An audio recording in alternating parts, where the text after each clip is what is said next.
السلام علیکم ورحمۃ اللہ وبرکاتہ۔ The language of Quran course کے لیول 2 کا آج ہم لیکچر نمبر 5 دیکھنے جا رہے ہیں۔ اس لیکچر میں آج کا جو ہمارا نیا ٹاپک ہے وہ ہے تمییز۔ یہ تمییز نہیں ہے، تمییز ہے، اسے تمییز پڑھا جاتا ہے، اور تمییز کا مطلب ہوتا ہے کہ کسی چیز کو فرق کرنا، واضح کرنا، ٹھیک ہے۔ تو آئیے دیکھتے ہیں تمییز کیا ہوتا ہے۔ ایک جملہ ہے، میں نے 11 دیکھے، میں نے 11 دیکھے۔ اب یہ جملہ ایک لحاظ سے ادھورا ہے، میں نے 11 دیکھے تو کیا دیکھے، ٹھیک ہے، بات پوری نہیں ہو رہی، اس میں ابہام موجود ہے، اس میں کنفیوژن موجود ہے، ٹھیک ہے۔ اسی طرح کون بہتر ہے، ہمارے سامنے کوئی بندے کھڑے ہوئے ہیں، تو ہم ان میں سے پوچھتے ہیں کہ ان میں سے کون بہتر ہے، تو بہتر ہمارا کیا مطلب ہے یہ کہنے کا، کون بہتر ہے، کس لحاظ سے بہتر ہے، کون اپنے قد کے لحاظ سے بہتر ہے، اپنے طاقت کے لحاظ سے بہتر ہے، علم کے لحاظ سے بہتر ہے، عمل کے لحاظ سے بہتر ہے، خوبصورتی کے لحاظ سے بہتر ہے، تعلیم کے لحاظ سے بہتر ہے، وغیرہ وغیرہ، کس لحاظ سے بہتر ہے، ٹھیک ہے۔ اس میں بھی ابہام موجود ہے۔ اسی طرح ہماری کلاس میں 15 ہیں، 15 کیا ہیں، 15 طالب علم ہیں، 15 چیئرز ہیں، 15 ڈیسک ہیں، 15 اور کیا ہو سکتا ہے، 15 پنکھے ہیں، 15 کھڑکیاں ہیں، تو کیا ہے۔ تو ان کو واضح کرنے کے لیے ہمیں ایک اسم کی ضرورت پڑتی ہے، اور اس کے ساتھ کچھ اس کو مزید وضاحت کرنے کے لیے اور لفظ کی ضرورت پڑتی ہے۔ مثال کے طور پہ ستارے، میں نے 11 ستارے دیکھے، اب یہ بات کلیئر ہے، ٹھیک ہے۔ اسی طرح کون عمل میں بہتر ہے، کون عمل میں بہتر ہے، اور ہماری کلاس میں 15 طالب علم ہیں، ٹھیک ہے، ہماری کلاس میں 15 اسٹوڈنٹس ہیں۔ تو اس سے ہمیں یہ پتہ چلا، یہ جو اسم ہے یہ جملے میں ابہام کو دور کرنے کے لیے استعمال ہوتا ہے۔ یہ ستارے، عمل، طالب علم، یہ ابہام کو دور کرنے کے لیے استعمال ہوا ہے۔ اس کو اگر ہم عربی میں دیکھیں، میں نے 11 دیکھے، رأیت 11، تو میں نے 11 دیکھے، رأیت 11، رأیت اس کا جو ورب ہے وہ ہے رآ، ٹھیک ہے، اور رآ کو جب ہم فعل ماضی کی گردان دیکھ چکے ہیں، رآ کو جب آپ واحد متکلم میں کنورٹ کریں گے، یعنی انا میں کنورٹ کریں گے، تو آپ کو پتہ ہے کہ انا کے لیے تاپش تو آخر پہ لگتا ہے، ٹھیک ہے، جیسے ذہبت، قتلت، خلقت، جعلت، ٹھیک ہے، نصرت، ضربت۔ اسی طرح رأیت، میں نے دیکھا، 11، 11، ٹھیک ہے۔ تو 11 کیا دیکھے، ستارے۔ ستارے کو عربی میں کیا کہتے ہیں، کوكب، کوكباً، رأیت 11 کوكباً، میں نے 11 ستارے دیکھے۔ اب یہ بات پوری ہو رہی ہے، ٹھیک ہے۔ اسی طرح من احسن، کون بہتر ہے، احسن یہ کس وزن پہ ہے، یہ افعلو کے وزن پہ ہے۔ ہم نے لاسٹ کلاس میں جو ایک وزن پڑھا تھا وہ کون سا تھا، افعلو، یہ اسم التفضیل اسے کہا جاتا ہے، یہ جو کمپیریٹیو اور سپرلیٹیو ڈگری بناتا ہے نا، یہ وہ ہے۔ تو بہتر کس چیز کی کمپیریٹیو ڈگری ہے، بہتر، اچھا کی، اچھا، بہتر، بہترین۔ عربی میں کیا ہوتا ہے، حسن، ٹھیک ہے، تو اس کا جو اسم التفضیل ہے، اس کی جو کمپیریٹیو ڈگری ہے وہ افعلو کے وزن پہ آئے گی، تو یہ بنے گا احسنو، ٹھیک ہے، احسنو۔ تو عمل میں عمل، من احسن عملا، عمل میں کون بہتر ہے۔ اسی طرح ہماری کلاس میں 15 ہیں، تو ہماری کلاس میں اس کی عربی ہم کیسے بنائیں گے، فی، ٹھیک ہے، فی پریپوزیشن آئے گی، اور کلاس کی عربی ہوتی ہے فصل، فی فصلنا، ہماری کلاس میں 15 ہیں، ٹھیک ہے۔ تو 15 کیا ہیں، طالب علم، طالب علم کو عربی میں کیا کہتے ہیں؟ طالبن. تو ہم یہاں پہ لکھیں گے طالبن فی فصلنا 15 طالبا. اچھا ایک اور چیز جو اب عربی میں آپ نے نوٹ کی، یہ جو ہم نے آگے لکھے ہیں کچھ اسماء، آپ نے نوٹ کیا ہے کہ یہ اسم جو ہیں یہ مفرد منصوب استعمال ہوتے ہیں. مفرد مطلب واحد. اب ہم نے حالانکہ یہ 11 تھے لیکن ہم نے کواکب نہیں لکھا، ٹھیک ہے. اسی طرح یہ 15 طالب علم تھے تو ہم نے طلاب نہیں لکھا، ہم نے کیا لکھا؟ طالب. اور کوکب لکھا، کواکب نہیں لکھا. اور دوسری بات یہ ہے کہ اس کو ہم نے منصوب استعمال کیا ہے، اس کے آخر پہ زبر لگائے. تو اس اسم کے آخر میں ایسا اسم جو جملے میں ابہام کو، اشکال کو دور کرنے کے لیے، اس کو مزید واضح کرنے کے لیے استعمال ہوتا ہے، اسے وہ ہمیشہ مفرد اور ہمیشہ منصوب استعمال کیا جاتا ہے، ٹھیک ہے. اور یہ زیادہ تر نا وزن اور عدد کے ساتھ آتا ہے، یعنی ہم جو کاؤنٹ کر رہے ہوتے ہیں کسی چیز کو، یا ہم پھر اس کا وزن کر رہے ہوتے ہیں تو اس میں یہ استعمال ہوتا ہے. اس اسم کو تمییز کہا جاتا ہے. تو مجھے امید ہے کہ آپ کو تمییز کا مطلب سمجھ آ گیا ہوگا، تمییز کسے کہتے ہیں. اب چلتے ہیں اگلے ٹاپک کی طرف. اگلا ٹاپک ہے ہمارا عدد، من 11 الى 19. تو یہ مطلب 11 سے 19 تک. عربی میں نمبرز پہلے ہم کچھ دیکھ چکے ہیں، 1 سے 9 تک ہم دیکھ چکے ہیں. آگے اب ہم 11 سے 19 تک دیکھ رہے ہیں. تو آئیے دیکھتے ہیں 11 سے 19 تک. اس کو بھی ہم 2 حصوں میں تقسیم کرتے ہیں. جیسے ہم نے 1 اور 2 کو الگ سٹڈی کیا تھا، اور پھر 3 سے 9 کو الگ سٹڈی کیا تھا. اسی طرح ہم 11 اور 12 کو الگ سے سٹڈی کریں گے، اور جو 13 سے آگے 19 تک ہیں ان کا رول تھوڑا سا ڈیفرنٹ ہوگا، تو ان کو ہم بعد میں دیکھیں گے. اس عدد کے 2 حصے ہوتے ہیں. یہ یعنی کوئی الگ سے عدد نہیں ہوتا، جیسے اردو میں 1 2 3 4 اس کے لیے الگ سے ہے نا الفاظ.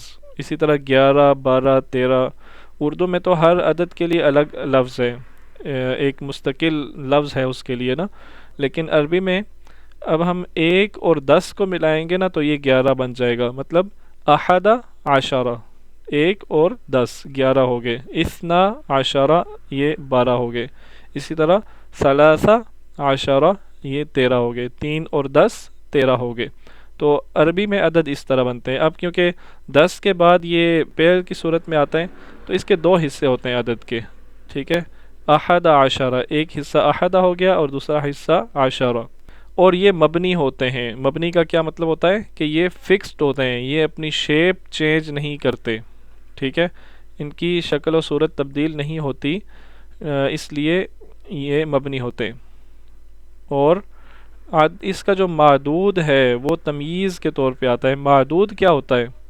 وہ چیز جس کو گنا جا رہا ہے، ٹھیک ہے. ہمارے پاس 15 منٹ ہیں، اگر ہم بولتے ہیں 15 منٹ تو ہم 15 تو نمبر ہو گیا نا، 15 تو عدد ہو گیا. تو جس چیز کو جو چیز 15 ہے، 15 کیا ہے؟ منٹ. تو منٹس جو ہیں یہ معدود ہیں، ٹھیک ہے. 10 طالب علم، 10 تو ہو گیا عدد اور طالب علم معدود ہے. سمجھ آ گئی؟ تو معدود اس میں جو ہوتا ہے وہ ہمیشہ تمییز کے طور پہ آتا ہے. تمییز کسے کہتے ہیں؟ اب آپ کو پتہ ہے تمییز کسے کہتے ہیں؟ تمییز کہتے ہیں اس اسم کو جو مفرد ہوتا ہے اور ہمیشہ منصوب ہوتا ہے، ٹھیک ہے. اور یہ جملے میں ابہام کو دور کرنے کے لیے استعمال ہوتا ہے. تو تمییز کے طور پہ اس کا جو معدود ہے وہ تمییز کے طور پہ آئے گا. اس کی مثالیں ہم دیکھتے ہیں، آپ کو مزید کلیئر ہو جائے گا. اچھا، چوتھا رول کیا ہے؟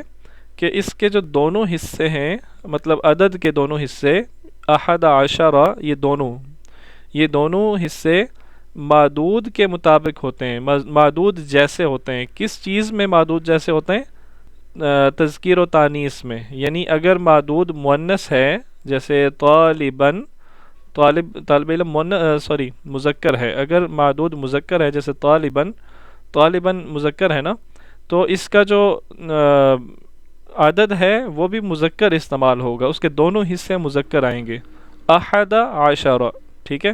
لیکن اگر معدود مؤنث ہے، طالبتاً، ٹھیک ہے، طالبتاً، تو اس کا جو عدد ہے وہ بھی مؤنث آئے گا اور اس کے دونوں حصے مؤنث ہوں گے. جیسے اب ہم احد عشر طالبتاً نہیں بولیں گے کیونکہ طالبتاً مؤنث ہے، ہم اسے بولیں گے احدى عشرة طالبتاً، احدى عشرة طالبتاً، ٹھیک ہے. تو یہ اس کے 4 رولز ہیں نمبرز 11 اور 12 کے. اس کی کچھ مثالیں دیکھ لیتے ہیں. رأيت 11 كوكبا والشمس والقمر. تو اس میں رأيت تو ہو گیا اسم، سوری یہ فعل ہے، ٹھیک ہے. تو تاپش تو اس میں فاعل ہے. 11 كوكبا، اب یہ کوکب مذکر ہے نا، تو اس کا جو ہم نے عدد استعمال کیا وہ بھی مذکر استعمال کیا ہے، 11، 11 ستارے، والشمس اور سورج، اور سورج، والقمر اور چاند. میں نے 11 ستارے اور سورج اور چاند کو دیکھا، ٹھیک ہے.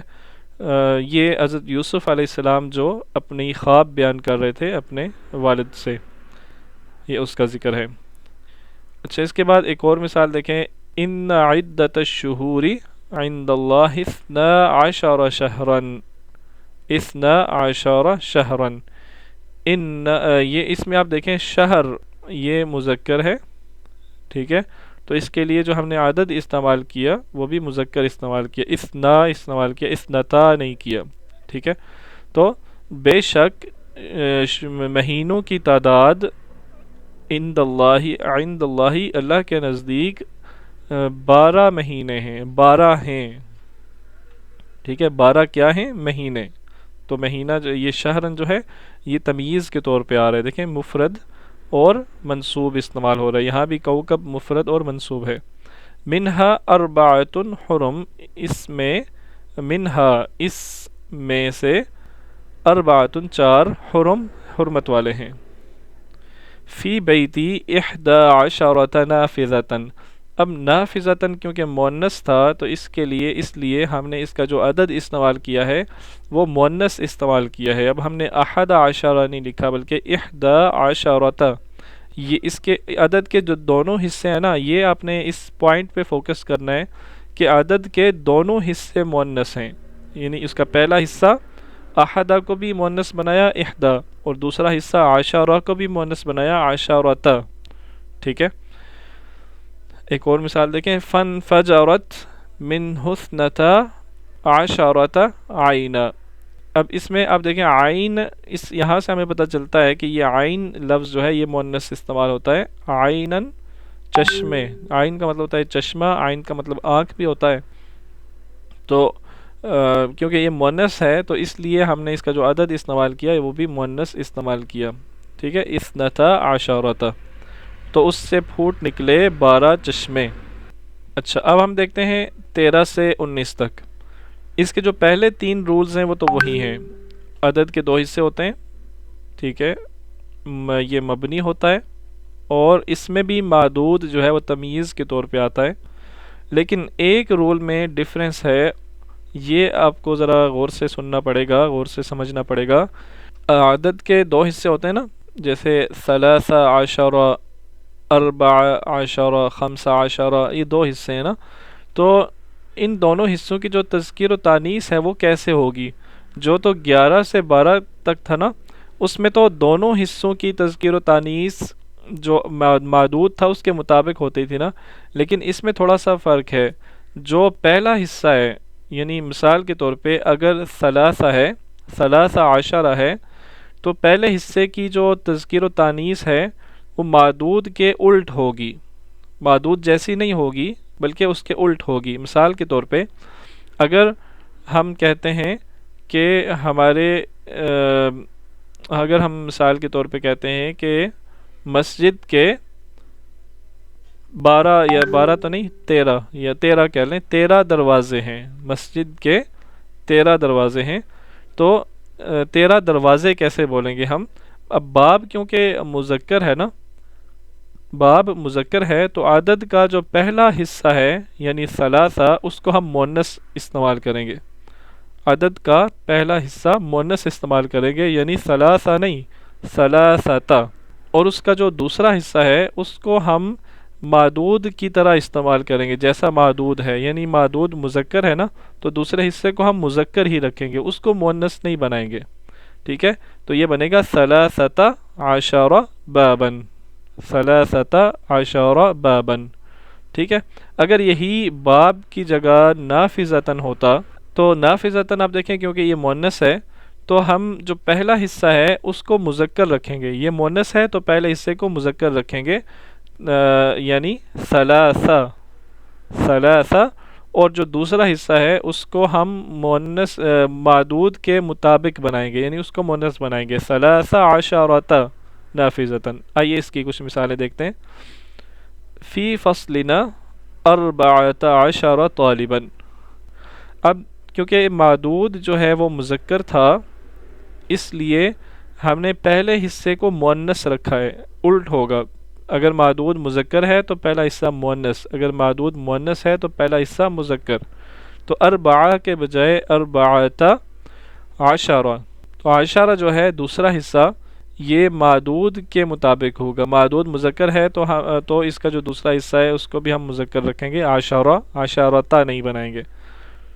فی فصلنا اربعۃ عشر طالبا، ہماری کلاس میں 14 طالب علم ہیں. اسی طرح فی اسلام آباد 15 حدیقتاً. تو اس میں اب کیونکہ حدیقتاً مؤنث تھا نا تو ہم نے پہلے حصے کو، عدد کے پہلے حصے کو مؤنث بنا دیا، دوسرے کو پہلے حصے کو مذکر بنا دیا، دوسرے کو مؤنث بنا دیا. 15 حدیقتاً، اسلام آباد میں 15 باغات ہیں، 15 گارڈنز ہیں. فی هذه المدینہ 19 جامعۃً. اس شہر میں 19 یونیورسٹیز ہیں. ٹھیک ہے، جامعہ مؤنث ہے تو پہلا جو ہے اس کو مذکر کر دیں گے، دوسرے کو مؤنث کر دیں گے.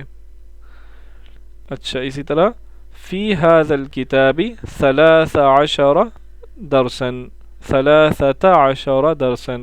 اب درس مذکر تھا تو اس کا جو عدد کا پہلا حصہ مؤنث ہو جائے گا، دوسرا مذکر ہو جائے گا. عربک کے نمبرز تھوڑے کمپلیکیٹڈ ہیں لیکن مجھے امید ہے کہ آپ کو اس کی سمجھ آ گئی ہوگی. اب ہم کچھ سوالیہ الفاظ دیکھ لیتے ہیں جو ہم آج بک کی ریڈنگ کرنے جا رہے ہیں، اس میں استعمال ہوں گے. وہ کون سے سوالیہ الفاظ ہیں؟ وہ ہے ایو. ایو کا مطلب ہوتا ہے کون، کون سا یا کس، اس معنی میں یہ آتا ہے. اور دوسری بات یہ کہ اس کے بعد آنے والا لفظ یہ مجرور ہوتا ہے. ٹھیک ہے، یہ ایسے کمبینیشن بنتا ہے جیسے یہ مضاف اور مضاف الیہ ہے. ایو کون، اس کی مثال ایو رجل احسن کلاما، کون آدمی گفتگو میں بہترین ہے. ٹھیک ہے، احسن کلاما. اب دیکھیں ایو رجل احسن، کون بہترین ہے، کس میں بہترین ہے؟ کلام میں. تو کلام کیا ہے؟ تمییز ہے. ٹھیک ہے، فی ای، اگر ایو کے شروع میں فی لگا دیں تو اس کا مطلب ہو جاتا ہے کس میں. فی ای جامعۃ انت، تم کس یونیورسٹی میں ہو. ٹھیک ہے، تم کس جامعہ میں ہو. ایو کا مطلب کس کا بھی ہوتا ہے. ایو طالب اجمل خطا، کون سا طالب علم، یا کس طالب علم کا خط یا اس کی رائٹنگ زیادہ خوبصورت ہے. ٹھیک ہے، اگر اس کے شروع میں من لگا دیں تو من ای، کس سے، من ای شیء خلق، کس سے، کس چیز سے اس نے تخلیق کیا. خلق کا مطلب ہوگا نا اس نے تخلیق کیا، تو اس نے کس چیز سے تخلیق کیا.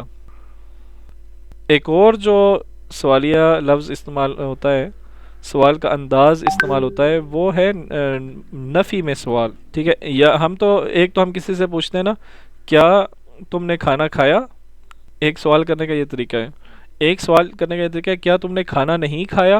ٹھیک ہے، نفی میں سوال پوچھنا.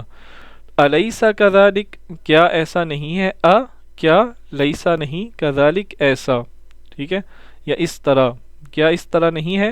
تو اگر ایسا سوال جو نفی میں ہو، اس کا اگر آپ نے جواب مثبت میں دینا ہے کہ ہاں ایسا ہی ہے، تو آپ عربی میں ایک لفظ استعمال کرتے ہیں، وہ ہے بلا. بلا، کیوں نہیں، کیوں نہیں، ایسا ہی ہے، بالکل ایسا ہی ہے. ٹھیک ہے، تو یہ کچھ سوالیہ الفاظ ہیں.